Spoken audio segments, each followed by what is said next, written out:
Salam değerli izleyiciler, Sumqayıtdakı Park Palace Şadlıq Sarayında müğənni Kəmalə Günəşli ilə ev sahibi arasındakı davanın təfərrüatı məlum olub.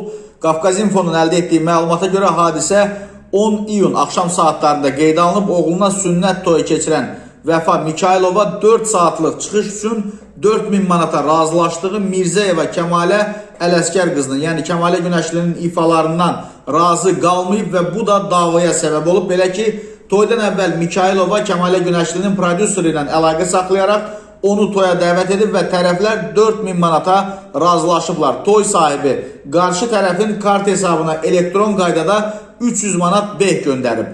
Dünən, yəni iyunun 10-unda vədələşdikləri kimi müğənni Şadlıq Sarayındakı məclisə gəlib, lakin bir qədər sonra məclis sahibi Kəmalə Günəşlinin yalnız fonoqram ifa etdiyini, arzu olunan mahnıları oxumadığını deyərək ona iradını bildirib və əvvəlcədən danışdıqları ödənişi etməyəcəyini deyib. Bundan sonra onların arasında münaqişə yaranıb, ifaçı mikrofonla məclis sahibi haqqında təhqiramiz ifadələr işlədərək onu digər qonaqların yanında alçaldıb. Həmçinin davadalaş fiziki zorakılıqla müşayiət olunub. Kəmalə Günəşli masadakı içki bakalını götürərək Vəfa Mikailovaya atıb, bakal oradakı qohumlardan biri olan oğlanın sifətinə tuş gəlib və gənc xəsarət alıb. Hadisədən sonra hər iki tərəf polisə müraciət edib, Kəmalə Günəşli vəd edilmiş pulu tələb edib, qarşı tərəf isə müğənninin xuliqanlıq etdiyini və qonağa eyni zamanda məclis sahibinə xəsarət yetirdiyini bildirib. Məsələ ilə bağlı aidiyyatı üzrə